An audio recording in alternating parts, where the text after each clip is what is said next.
आकाशवाणी का श्रीनगर स्टेशन है। अब आप खबरें सुनिए।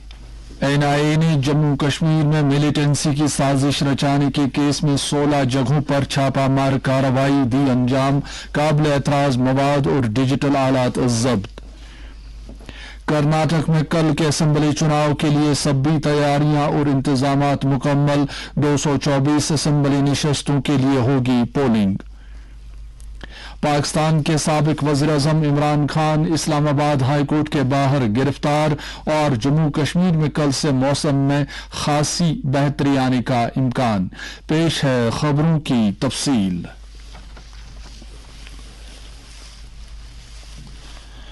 कौमी तहकीकाती एजेंसी एनआईए ने जम्मू कश्मीर में टेरर फंडिंग पर अपने क्रैकडाउन को जारी रखने के एक हिस्से के तौर पर आज मुख्तलिफ मकामात पर छापामार कार्रवाई अंजाम दी। ये छापे ममनुआ जमात इस्लामी की अलहदगी पसंद और तखरीबी सरगर्मियों से जुड़े एक केस के सिलसिले में डाले गए। जांच एजेंसी ने एक बयान में कहा है कि ये छापे जमात इस्लामी जम्मू कश्मीर के अरकान और हिमायतियों के घरों पर 16 मकामात पर डाले गए, जिनमें बारामुल्ला जिले की 11 और जम्मू खित्ते में जिला किश्तवाड़ की 5 जगहें शामिल हैं। छापामार कार्रवाई के दौरान काफी काबिल एतराज मवाद और डिजिटल आलात जब्त किए गए हैं, जिनका केस के सिलसिले में मजीद सुराग के लिए जायजा लिया जा रहा है। एनआईए ने कहा है कि जमात इस्लामी को 2019 में यूएपीए के तहत एक गैर कानूनी जमात करार दिए जाने के बावजूद उसे जम्मू कश्मीर में टेरर फंडिंग की सरगर्मियां अंजाम देते हुए देखा गया है। एजेंसी ने कहा है कि तहकीकात के दौरान इस बात का पता चला है कि जमात इस्लामी जम्मू कश्मीर के मेंबरान डोनेशन, खासतौर से ज़कात और बैतुल माल की सूरत में मुल्क और बैरून मुल्क फंड्स जमा करते हैं, जिन्हें बाद में जम्मू कश्मीर में तशद्दुद और तखरीबी सरगर्मियों के लिए इस्तेमाल में लाया जाता है। प्रधानमंत्री सुरक्षा बीमा योजना, प्रधानमंत्री जीवन ज्योति बीमा योजना और अटल पेंशन योजना को आज 8 साल मुकम्मल हो गए। ये स्कीमें लोगों को समाजी तहफ़्फ़ुज़ और काबिल इस्तिताअत बीमा फराहम करने में अहम रोल अदा कर रही हैं।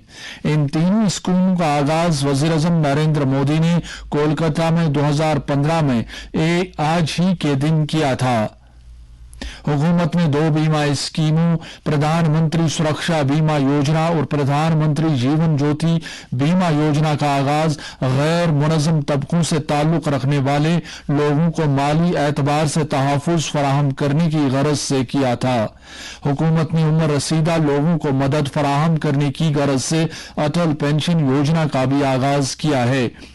प्रधानमंत्री जीवन ज्योति बीमा योजना 1 साल की लाइफ इंश्योरेंस स्कीम है, जिसकी हर साल तजदीद की जा सकती है। ये स्कीम मौत होने की सूरत में 2 लाख रुपए फराहम करती है।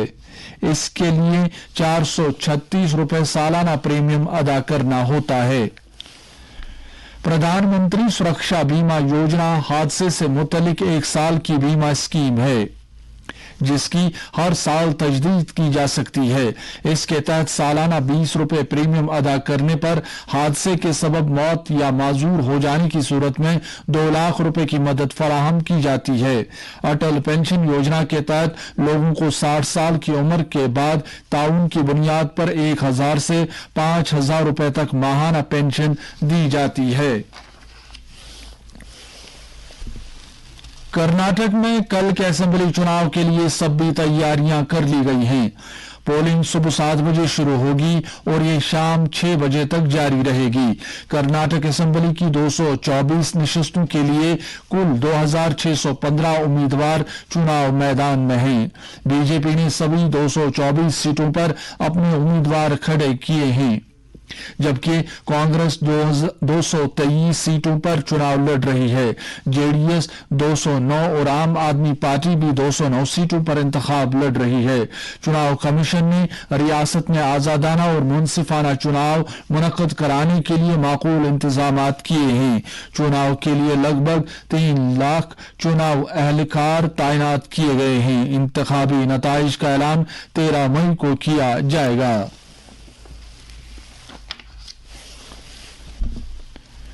वजीर खारजा डॉक्टर एस जयशंकर और इसराइल के उनके हम मनसब एली कोहेन ने आज नई दिल्ली में बाहमी बातचीत की।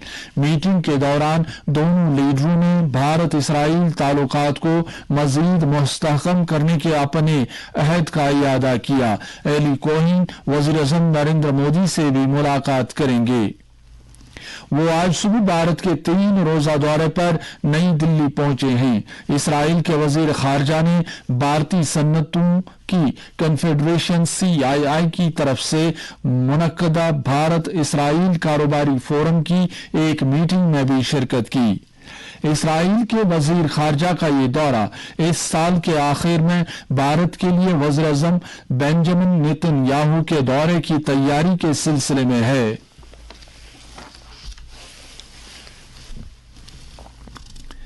मध्य प्रदेश के खरगोन जिले में आज एक बस हादसे में कम से कम 22 अफराद हलाक और 31 दीगर जख्मी हो गए। वज़ीर-ए-आज़म नरेंद्र मोदी ने इस हादसे में इंसानी जानों के नुकसान पर दुख का इजहार किया है।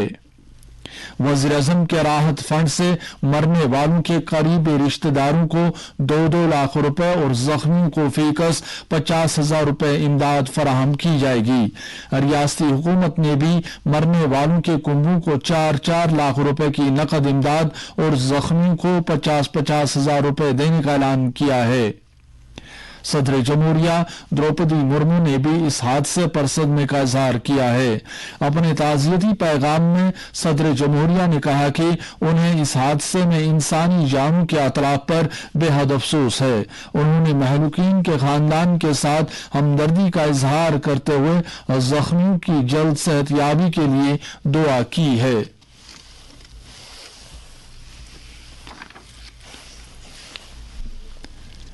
Department of pension and pensioners welfare की हिदायत पर तमाम वजारतें और महकमे रवा माह की 17 तारीख को मुल्क गिर पेंशन अदालत का इनेकाद करेंगे ताकि पेंशनरों की पेंशन से जुड़ी शिकायत का निपटारा किया जा सके। पार्लिमानी उमूर की वजारत भी अपने पेंशनरों या फैमिली पेंशनरों के लिए इसी रोज पेंशन अदालत का एहतमाम करेगी।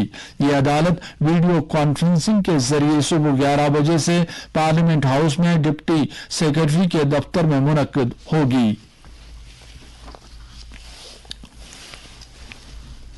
डिप्टी कमिश्नर श्रीनगर ने G20 इजलास के तहत इंडोर स्टेडियम श्रीनगर से आज वाकाथॉन को झंडी दिखाकर रवाना किया। इस दौड़ का मकसद G20 समिट के सिलसिले में श्रीनगर जिले में होने वाली बाज मीटिंगों और तकारीब की अहमियत के बारे में लोगों में जानकारी पैदा करना था।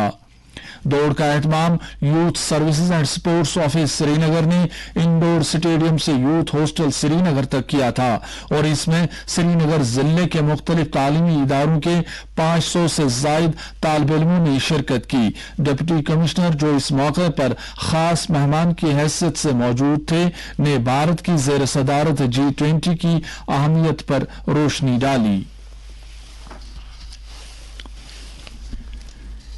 कुपवाड़ा जिले में लोगों को ट्रांसपोर्ट की बेहतर सहूलियात फराहम करने और बॉर्डर टूरिज्म को बढ़ावा देने की गरज से डिप्टी कमिश्नर कुपवाड़ा ने आज DC ऑफिस से टंगडार और टेटवाल के लिए J&K रोड ट्रांसपोर्ट कॉरपोरेशन की बस सर्विस का झंडी दिखाकर आगाज किया।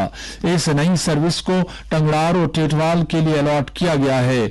इस बस सर्विस का मकसद सब डिवीजन करना, करालापोरा और चौकी बल इलाकों के अवाम को ट्रांसपोर्ट की बेहतर सहूलियात फराहम करने के अलावा दंगियाड़ी, चौकीबल, साधना पास, टंगडार, टेटवाल और दीगर सियाती मकामात का दौरा करने वाले सयाहों को आराम पहुंचाना है। डिप्टी कमिश्नर पुलवामा की हिदायत पर जियोलॉजी एंड माइनिंग महकमे ने जिले में मादनियात की गैर कानूनी कानकनी पर रोक लगाने की अपनी कोशिशों में तेजी लाई है। महकमे ने इस सिलसिले के तहत मुख्तलिफ इलाकों में नाके लगाए हैं और इसी कार्रवाई में महकमे के एहलकारों ने तामीराती मवाद ले जा रही दर्जनों गाड़ियों को जब्त किया है। क्रैकडाउन के दौरान तकरीबन 26 गाड़ियों को तहवील में लिया गया है, जिनमें 22 डंपर और 4 JCB शामिल हैं। اس کے علاوہ 2,44,000 روپے سے زائد کا جرمانہ بھی عائد کیا گیا ہے۔ محکمے نے ڈرائیوروں سے غیر قانونی کان کنی کی سرگرمیوں سے باز رہنے کے لیے کہا ہے۔ پاکستان کے سابق وزیر اعظم عمران خان کو اسلام آباد ہائی کورٹ کے باہر آج گرفتار کیا گیا۔ پاکستان تحریک انصاف کے چیئرمین عمران خان کو عدالت کے باہر پاکستانی رینجروں نے اس وقت اپنی تحویل میں لے لیا جب وہ القادر ٹرسٹ کیس کے سلسلے میں عدالت میں پیش ہونے والے تھے۔ اسلام آباد پولیس نے ایک بیان جاری کرتے ہوئے کہا ہے کہ عمران خان کو مذکورہ کیس کے سلسلے میں گرفتار کیا گیا ہے کیونکہ عمران خان اور ان کی اہلیہ پر الزام ہے کہ انہوں نے ایک ریئل اسٹیٹ فرم کو 50 بلین روپے لیگل بنانے کے لیے اس سے بلینوں روپے حاصل کیے ہیں۔ پولیس نے یہ بھی کہا ہے کہ اسلام آباد میں صورتحال معمول پر ہے اور شہر میں دفعہ 144 نافذ کی گئی ہے۔ ادھر وزیر داخلہ رانا ثناءاللہ نے کہا ہے کہ عمران خان کے نام کئی نوٹس جاری کیے جانے کے باوجود وہ عدالت میں پیش ہونے میں ناکام رہے ہیں۔ انہوں نے کہا کہ عمران خان کی گرفتاری قومی خزانہ عامرہ کو نقصان پہنچانے کے لیے قومی احتساب بیورو نے عمل میں لائی ہے۔ مرکزی وزیر داخلہ امیت شاہ نے آج مغربی بنگال میں نوبل انعام یافتہ رابندر ناتھ ٹیگور کے یوم پیدائش کی تقریبات میں شرکت کی۔ انہوں نے کولکتہ میں جوڑا سانکو ٹھاکر باڑی میں ٹیگور کے مجسمے پر ہار پہنا کر انہیں خراج عقیدت پیش کیا۔ امیت شاہ نے شمالی 24 پرگنہ ضلع میں پیٹراپولے میں مربوط check post I C P پر بارڈر سیکیورٹی فورس BSF اور land port authority of India کے مختلف ترقیاتی پروجیکٹوں کا سنگ بنیاد رکھا اور افتتاح بھی کیا۔ لیفٹیننٹ گورنر منوج سنہا نے گرودیو رابندر ناتھ ٹیگور کو ان کی جنم جینتی پر خراج عقیدت پیش کیا ہے اور کہا ہے کہ گرودیو کی زندگی اور ان کا کام پوری دنیا میں لوگوں کو تحریک دیتی رہے گی اور ان کی رہنمائی کرتی رہے گی۔ ماتا جیشٹھا کی سالگرہ کے موقع پر زیشٹھا دیوی پربندھک کمیٹی زیٹھیار سری نگر کے مندر میں آج اور کل سالانہ مہا یگیہ کا اہتمام کر رہی ہے۔ اس سلسلے میں کلش پوجا آج شام کو انجام دی گئی جبکہ اس کی پورن آہوتی کل دوپہر کو دی جائے گی جس کے بعد پرساد بانٹا جائے گا۔ سری نگر گلمرگ سڑک کے ٹنگمرگ گلمرگ پڑاؤ پر رکھ رکھاؤ کے کام کے پیش نظر باری کمرشل گاڑیوں یعنی 35 سیٹوں یا اس سے زیادہ کی گاڑیوں کو ٹنگمرگ سے آگے جانے کی اجازت نہیں ہوگی۔ ٹریفک پولیس آفس رورل نے ایسی گاڑی چلانے والوں کو اگلے احکامات تک ٹنگمرگ سے آگے سفر کرنے سے گریز کرنے کی صلاح دی ہے۔ کولگام ضلع خاص کر گلزار آباد، بڑی جہالن، کوٹمرگ اور چمر وغیرہ جیسے اوپری علاقوں میں کل کی برفباری اور شدید بارشوں سے میوہ باغات کو کافی نقصان پہنچا ہے۔ ہمارے کولگام نمائندے نے کہا ہے کہ ان علاقوں میں سیب کے پیڑوں کو خاص طور سے زبردست نقصان پہنچا ہے۔ ضلع کے ایڈیشنل ڈپٹی کمشنر وقار احمد نے بتایا ہے کہ اگرچہ ابتدائی تخمینے کے مطابق میوہ باغات کو 20 لاکھ روپے کا نقصان ہوا ہے، تاہم متعلقہ ٹیمیں پوری صورتحال کا جائزہ لے رہی ہیں اور وہ حتمی نقصان کے بارے میں چند دنوں میں اپنی رپورٹ پیش کریں گے۔ موسم محکمہ موسمیات نے جموں کشمیر میں کل سے موسم میں خاصی بہتری آنے کا امکان ظاہر کیا ہے۔ محکمے کے مطابق اگلے 24 گھنٹوں کے دوران موسم عام طور پر خشک رہنے کا امکان ہے، اگرچہ کچھ اوپری علاقوں میں 2-1 جگہ پر ہلکی بارش ہو سکتی ہے۔ سری نگر میں آج دن کا زیادہ سے زیادہ درجہ حرارت 19.1 ڈگری سیلسیس جبکہ رات کا کم سے کم درجہ حرارت 6.3 ڈگری سیلسیس ریکارڈ کیا گیا۔ جموں میں آج دن کا زیادہ سے زیادہ درجہ حرارت 33.2 ڈگری سیلسیس جبکہ رات کا کم سے کم درجہ حرارت 17.4 ڈگری سیلسیس ریکارڈ کیا گیا اور لیہ میں آج دن کا زیادہ سے زیادہ درجہ حرارت 8 ڈگری سیلسیس جبکہ رات کا کم سے کم درجہ حرارت -1.6 ڈگری سیلسیس ریکارڈ کیا گیا۔ اس کے ساتھ ہی خبروں کا یہ بلٹن ختم ہوا۔